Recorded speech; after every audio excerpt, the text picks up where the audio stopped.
Hi everyone, welcome to A Beer with Brad, episode 10. Hard to believe we're in the double digits already.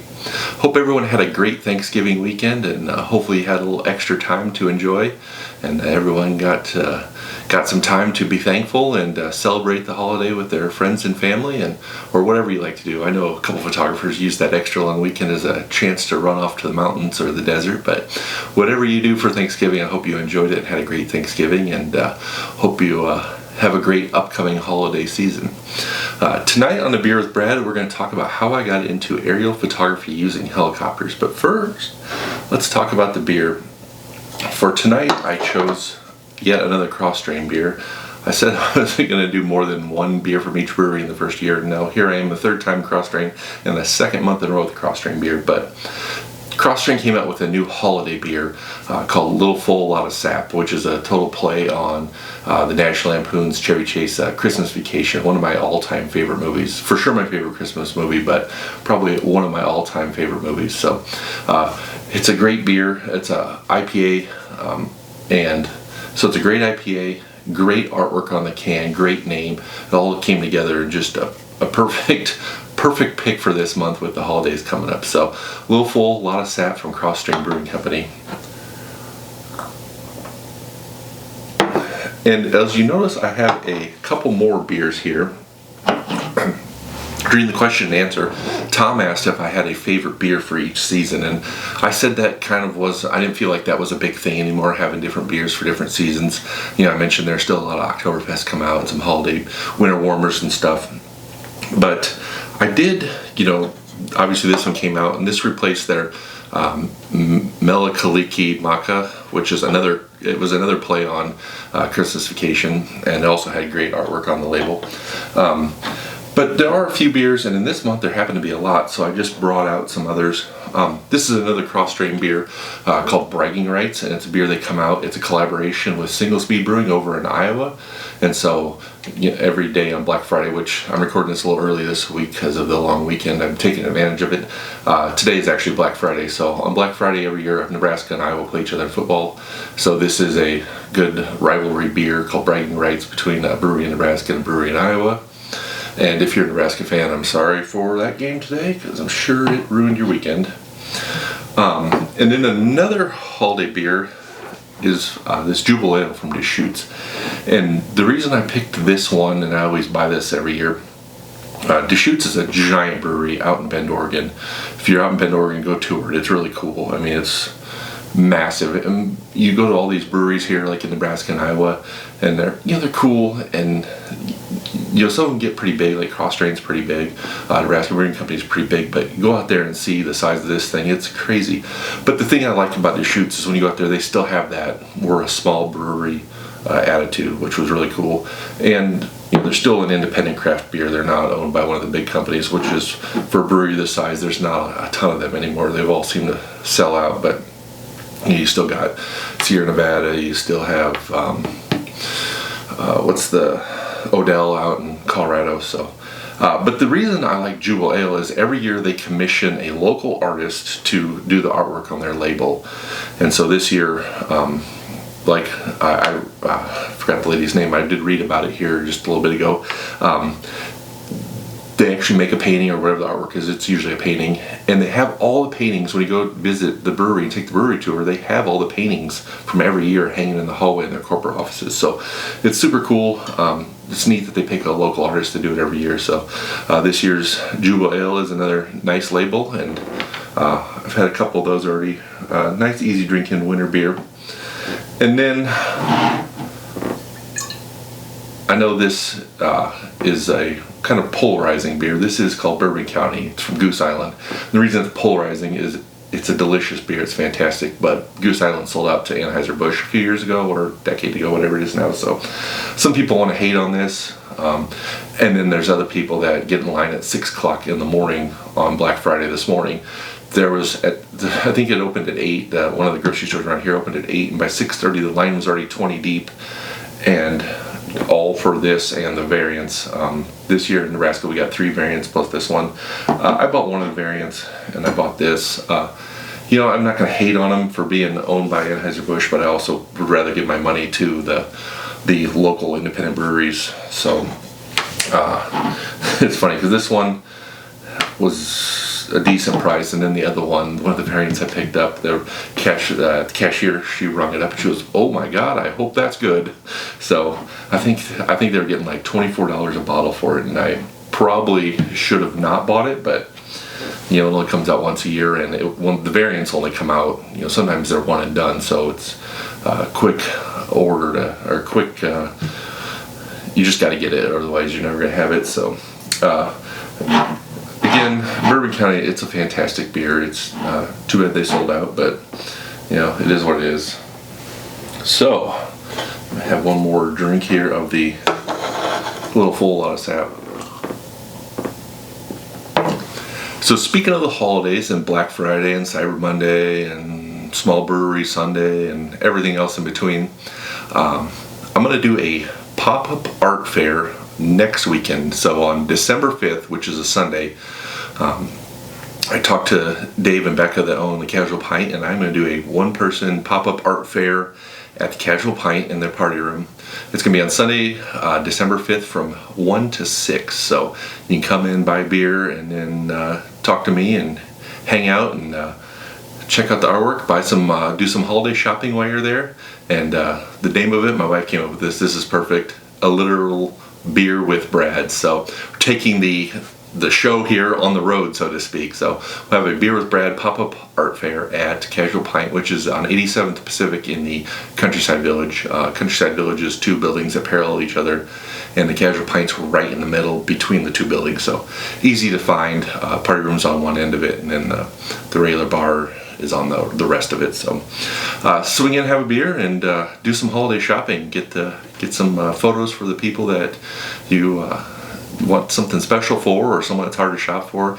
I'll have everything from just regular prints that are ready to go. You can frame them, you can give them to them, they can let them pick their own frame, all the way up to some big metal pieces, some big plaque pieces that will be ready to hang on the wall. So lots of cool things to check out next Sunday, the 5th, at the Casual Pint from 1 to 6. And they're Casual Pint, I picked them, they're my neighborhood bar. They're a great local business.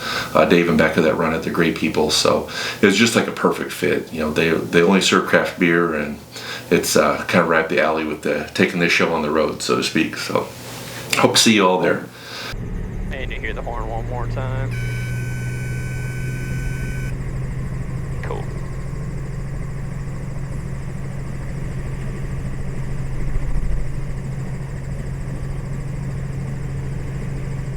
All right, you ready to roll? Ready. Let's get on out of here.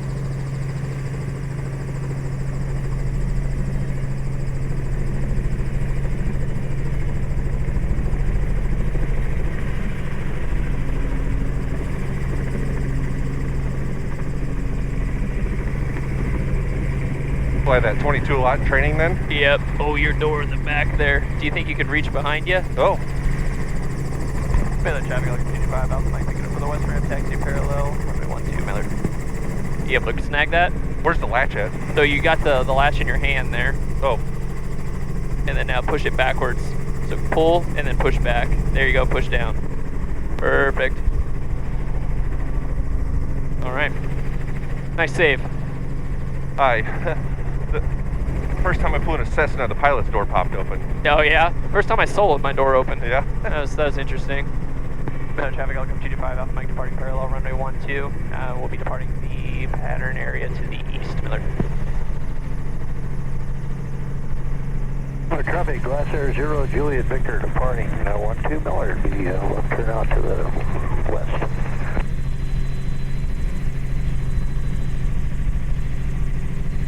And we'll hang around here.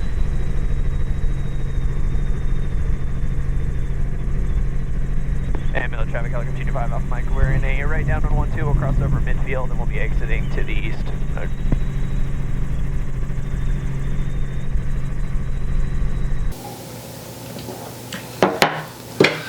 So tonight I'm going to talk about how I got into using a helicopter for aerial photography. This suggestion was submitted by Steve Branscombe, and if you don't know Steve Branscombe, he is a outstanding sports photographer here in the Omaha metro area.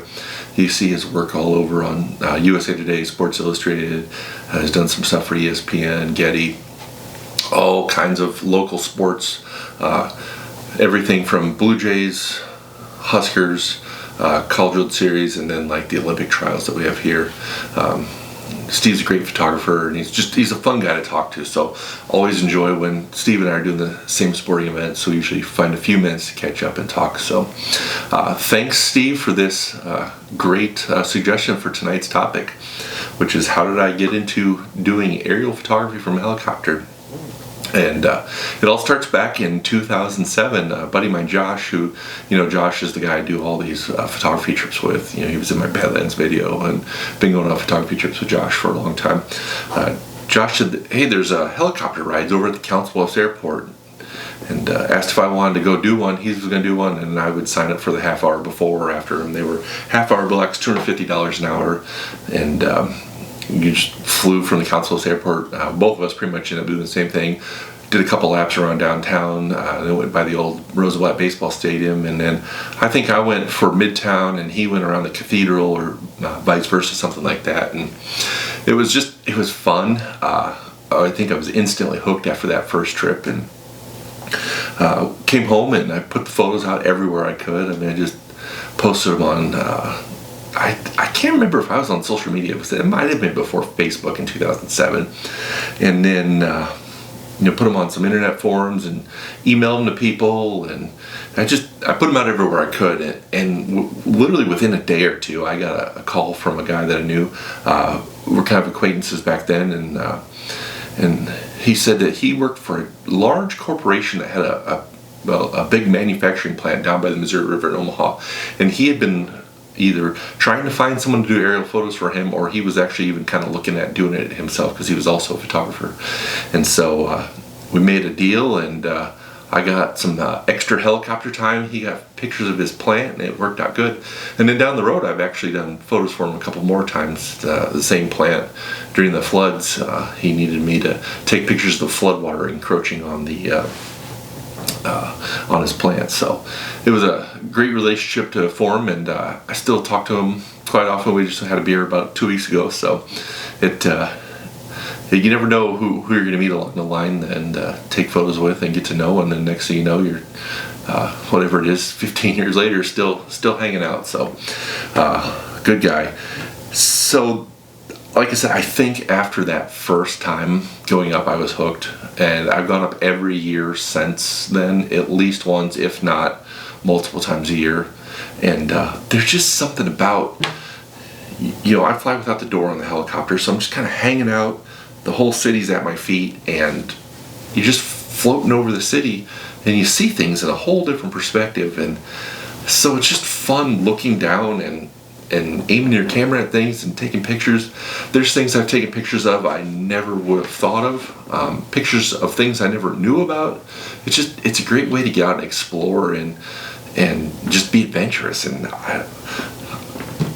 I don't know how to describe it other than you're just floating above the city, and you kind of as you're going around, you see things, and you ask the pilot, you're wearing a headset, so you're talking to the pilot, and we're pretty much low enough that as long as we're not going too far out of one area, we kind of deviate a little bit, like, hey, look at that over there, let's go take a picture of that. And then as we're coming back, kind of get back on course. And he's also talking to the air traffic controller, so we can go anywhere we want. He just has to let him know what we're doing, and we'll say we're going to be below usually, like, I think it's 1900 feet or 1500 feet. So I got a 5 Alpha Mike, radar contact 7 miles southwest at the airport, altimeter 3027, showing you 1,600, say intentions.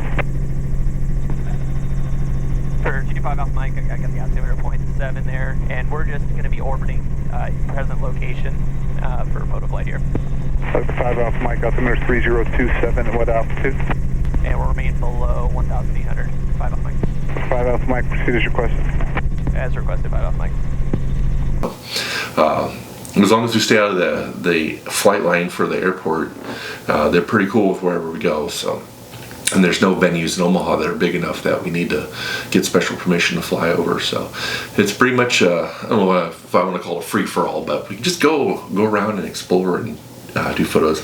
I do a lot of photos for my work every fall. Like I just did one This year was about 4.25 hours. We were in a little tiny helicopter this year that didn't go quite as fast, and we had to stop for fuel more often. But usually I do about a 3.5 hour flight for work, and then I do my own stuff during the cultural series. Next year I'm going to do a couple for Girl Omaha, besides the cultural series, and then I still want to do a downtown Omaha morning flight, which I could probably work that in with the Girl Omaha, and I'm doing a half hour for them, so maybe I'll just pay for the other half hour and do multiple laps around downtown and get some skyline shots. I've kind of been holding off on that because if you haven't been downtown, everything is tore up. So if you ever get a chance to rent a helicopter, go on a helicopter ride, I'd highly recommend it. It's just fun, something different. I use AM Aviation out there in Millard. You can call them up and go for a half hour or an hour. I forget their minimum is. It might be an hour, but you call them up to ask them about it. There's another guy that I used to use here, Hexagon Helicopters. He does great. He's still around. He kind of works with AM, and so one time when his helicopter was down for overhaul, I went to AM, and I just still use them, and they're good friends, so it's not like a big deal. Like I left one guy to go fly with another. It's also awesome that we have 2 different helicopter companies in Omaha right now. When I first did it, the Council Bluffs rides was with a company out of Ankeny, Iowa, and they flew over here and they did these rides.